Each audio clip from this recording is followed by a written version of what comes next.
You notice them before you understand why. The man in the convenience store on Morrison Street, the one who comes in every Thursday at 6:47 p.m. without fail. He moves through the aisles with the economy of someone who has learned exactly which shelf holds what. No wasted motion, no hesitation. He buys a coffee. Black. Sometimes a lottery ticket. Nothing else. You have started timing your arrival to coincide with his. You are here because you have $5 left. That is the entire sum of your liquid capital. The rent is due in 4 days. Your job, the one that was supposed to last until the end of the month, ended on Tuesday when the company restructured and your position was deemed redundant. They gave you an hour to clear your desk. They gave you 2-week severance, which covered exactly 10 days of your current obligations. The math stopped working somewhere around Wednesday morning. The man picks up a ticket. Not slowly. Not with the reverence of hope. With the practiced efficiency of ritual. He hands it to the clerk. He pays. He leaves. You watch him fold the ticket into his shirt pocket as if it were a receipt, a utility bill, something with no consequence at all. You have never bought a lottery ticket in your life. Level 1. The Observer. You understand now why they moved like that. The man returns next Thursday. You return too. This time you position yourself near the magazines so you can track his movement without appearing to. He picks the same numbers. You can tell by the way he points at the machine, the same 2 fingers, the same gesture. The clerk doesn't ask him anymore. The clerk just nods. This is a man who has become part of the store's infrastructure, like the fluorescent lights or the coffee maker or the camera mounted above the register. You think about asking him which numbers he plays. You think about following him out. You consider subscribing to the channel, watching other people's stories about luck and chance and the mathematics of desperation. Not yet. Instead, you buy a bottle of water with your last $3 and stand in the parking lot watching him leave. His truck is older, American, with a dent in the passenger door. He drives away. You realize you have been holding your breath. That night you check your account balance. The number is still $5. You have looked at it so many times you have stopped seeing it. But the number does not change. The ledger never closes. It only accumulates. Level 2. The Desperate. This is where it started to mean less. By the following Thursday, you have taken a part-time job at a warehouse across town. The pay is minimum wage. The work is unloading trucks and organizing pallets in a climate that ranges from freezing to unbearable depending on the time of day. Your hands blister. Your back makes sounds it should not make. You have been hired on a trial basis. Everyone here is on a trial basis. Everyone here is also trying not to show that they are dying. You still have $5. The man comes into the store at his usual time. This Thursday, something is different. He buys 2 tickets instead of 1. He checks the first one against the machine, the little screen near the register that displays the winning numbers, and his face does not change. He buys the second ticket. He leaves. You follow him to his truck. You stand at the edge of the parking lot in the failing light and watch him sit in the cab with both tickets on the steering wheel, examining them the way a doctor might examine test results. He is still wearing the same work boots he wore last week. The same jacket. The same expression that suggests he has learned something about patience that you have not. You think about the money he must have spent. You calculate it roughly. 56 weeks, conservatively, 2 tickets a week. You do not know the exact price. You estimate. The number frightens you. The number also fascinates you because it suggests a kind of faith. A faith so consistent it has become invisible to the man who carries it. Level 3. The Believer. You stop watching. You have nothing left to learn. Your warehouse job becomes permanent. They offer you a position on the day shift, better lighting, slightly worse pay due to the rate for that particular rotation. You take it because you have learned not to negotiate. You have learned that negotiation implies you have other options. The man buys 3 tickets now. You have stopped pretending you are not monitoring this. You stand near the energy drink cooler and count. 3. Every time. His face when the numbers do not match is not disappointing. It is not hope.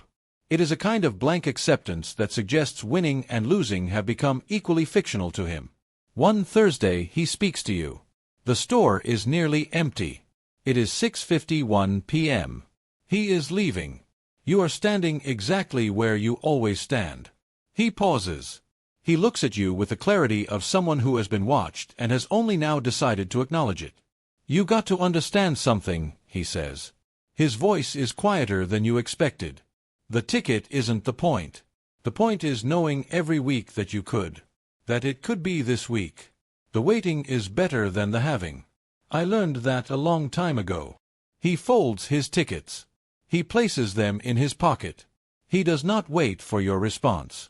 You do not see him the following Thursday. Or the Thursday after that. The store feels different without him. The clerk at the register, a young woman with tired eyes, asks if you are looking for something. You say no. You buy a lottery ticket with your last $5. Level 4. The Inheritor.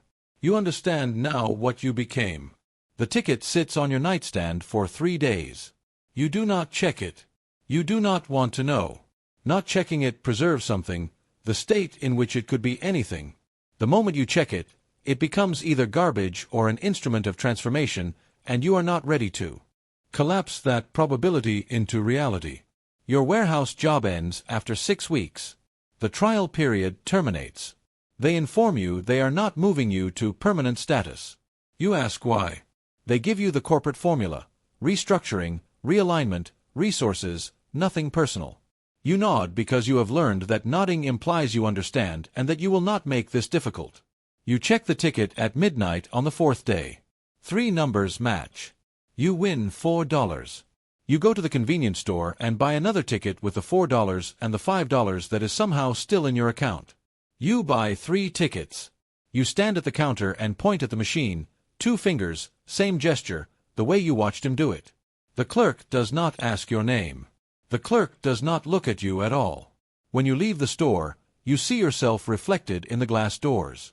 You are wearing the same jacket you wore 3 weeks ago. The same boots. Your face has taken on the shape of someone else's face. You do not recognize the transition point.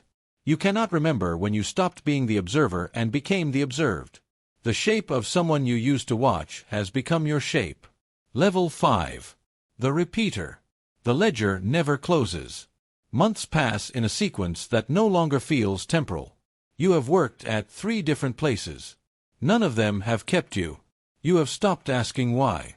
The warehouse taught you that employment is a provisional arrangement, a short-term fiction agreed upon by 2 parties who do not fully trust each other.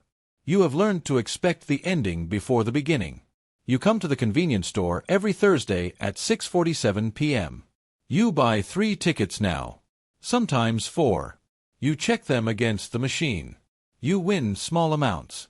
$3, $7, $12 once, which you thought about spending on something other than tickets but did not. The money stays in the system. The system stays inside you. There is someone else who starts coming in at 6:45 p.m.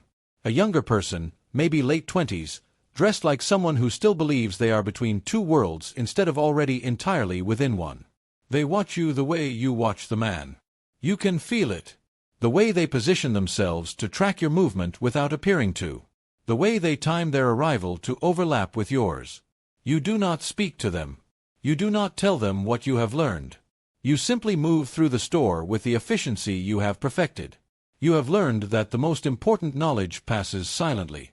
You have learned that the best advice is the kind nobody gives. The younger person buys a ticket. Their hands are not yet shaped by work. Their face has not yet taken on the blank acceptance that comes with the understanding that the universe does not owe you anything. Level 6. The legend. Someone younger is watching now. You have been buying tickets for 8 months. You have won $234. You have spent $387. The difference is a negative number that lives in your account like a passenger who will not leave. The man who started this, who showed you the geometry of ritual without knowing he was teaching anything, you saw him once more 3 months ago. He was at a different store on the opposite side of the city. You recognized him immediately. He did not recognize you. He bought his ticket. He left. You wondered if he had ever won. You wondered if it mattered. The younger person who has been watching you now buys 4 tickets. You see their lips moving, Counting the cost. You remember that counting.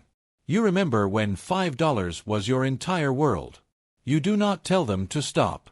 You do not warn them about the mathematics or the probability or the way hope becomes a habit, becomes a way of life. You know from watching your man and then from becoming your man that these warnings are not heard. They are simply noise that makes the hearer feel righteous. Instead, you fold your tickets with the efficiency that you learned from observing, that you perfected through repetition, that has now become so natural it requires no thought at all. You place them in your pocket. You exit the store. The parking lot smells like diesel and the dying light of early evening. Your truck has a dent in the passenger door that you have never repaired. You sit in the cab and examine your tickets the way a man examines documents that may or may not change everything.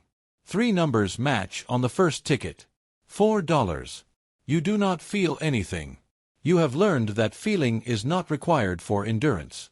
In the rearview mirror, you see the younger person standing in the parking lot, holding their tickets, watching your truck with the intensity of someone trying to understand a language they do not yet speak.